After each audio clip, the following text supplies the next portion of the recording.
किंवा त्यांचं शरीर स्थूलपणा वाढणे किंवा त्यांना हातापायामध्ये क्रॅम्प्स येणे, आज सकाळपासून काहीतरी आपले किरकिर झाली, भांडणं झाले आहेत, तेव्हा तुमच्या पत्नीचा तुमचा मूड दिसत नाही, सेक्शुअल ॲक्टिव्हिटीच्या दरम्यान त्यांची इन्व्हॉल्वमेंट नसणं.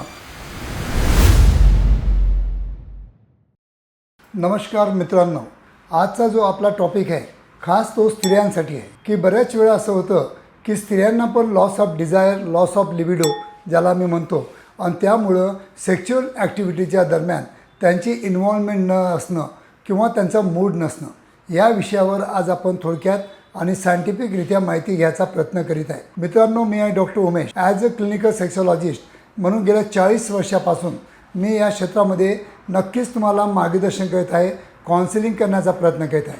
खरोखर मित्रांनो, जर तुम्हाला माझे व्हिडिओ आवडत असतील तर नक्कीच त्याला लाईक करा, शेअर करा आणि जास्तीत जास्त आपल्या मराठी बांधवांना शेअर करून त्यांना पण माझ्या व्हिडिओचा काही ना काही बेनिफिट करून देणं हे तुमचं पण कर्तव्य असतं.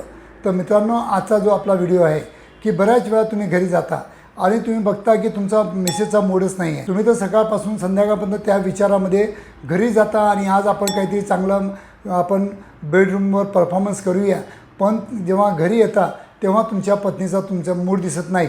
तर याच्यावरून काय लक्षात येतं की त्यांचं मूड नसणं हे पण एक त्यांचं कारण असतं. आणि काही घरामध्ये काही जर भांडणं गिणणं झाले असतील तेव्हाही त्यांचा मूड नसतो. पण सगळ्यात जास्त याला कारण असतं, ज्याप्रमाणे पुरुषांना टेस्टोस्टेरॉन हार्मोनची गरज असते चांगलं मूड बनवण्यासाठी, त्याचप्रमाणे स्त्रियांमध्ये इस्ट्रोजन हार्मोन जो असतो त्याचा रोल खूप महत्त्वाचा असतो. आणि जर इस्ट्रोजन हार्मोन जर कमी असतील नक्कीच त्यांचा लॉस ऑफ डिझायर किंवा लॉस ऑफ लिबिडो असतो. आणि हे आपण लक्षात घेत नाही. आपल्याला वाटतं की नाही, आज सकाळपासून काहीतरी आपले किरकिरी झाली, भांडणं झालेली आहेत किंवा ती थकलेली आहे. तर तसं नसून इस्ट्रोजन हार्मोन जे आहे ते आपल्या फिमेलच्या सेक्शुअल सायकलला रेग्युलेट करत असतं. आणि जेव्हा केव्हा ओव्हरीज फेल्युअर होतं किंवा फॉलिकल फेल्युअर होतं तेव्हा इस्ट्रोजन हार्मोनची त्यांच्या रक्तामध्ये कमतरता असते. आणि या कमतरतेमुळे त्यांना दिवसभरचा थकवा येणे किंवा त्यांचं शरीर स्थूलपणा वाढणे किंवा त्यांना हातापायामध्ये क्रॅम्प्स येणे किंवा मूड स्विंग्स होणे, किंवा म्हणजे चांगलं मूड असतो किंवा इरिटेबल मूड होणे, असे मूड स्विंग्स होणे, हे सगळे जे लक्षणं दिसून येतात हे नक्कीच इस्ट्रोजनच्या कमतरतेमुळे दिसतं. तर म्हणून तुम्हाला सांगतो, ज्याप्रमाणे पुरुषामध्ये तुम्हाला मी सांगत असतो की टेस्टोस्टेरॉन रिप्लेसमेंट थेरपी करणं हे प्रत्येक पुरुषांचं आफ्टर द एज ऑफ 40 हे करणं गरजेचं असतं, त्याचप्रमाणे स्त्रियांमध्ये 30 ते 40 वर्षाच्या नंतर जेव्हा ते मेनोपॉजकडे जातात तेव्हा इस्ट्रोजन आणि प्रोजेस्टेरॉन हार्मोनची कमतरता होते.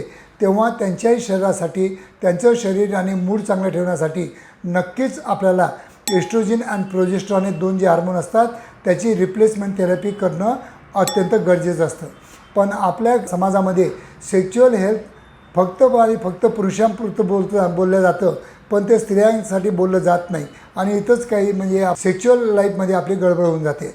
तर मित्रांनो, माझा सांगण्याचा उद्देश एकच आहे की ज्याप्रमाणे आपला चांगला मूड असला तरच आपल्याला इरेक्शन मिळतात, त्याचप्रमाणे त्यांचा पण मूड जर चांगला असेल, त्यांचे पण हार्मोन्स नॉर्मल असतील तर नक्कीच त्यांना पण सेक्शुअल ॲक्टिव्हिटी करते वेळेस ऑर्गॅझम मिळण्यासाठी या इस्ट्रोजन आणि प्रोजेस्टेरॉन हार्मोनची मदत होते.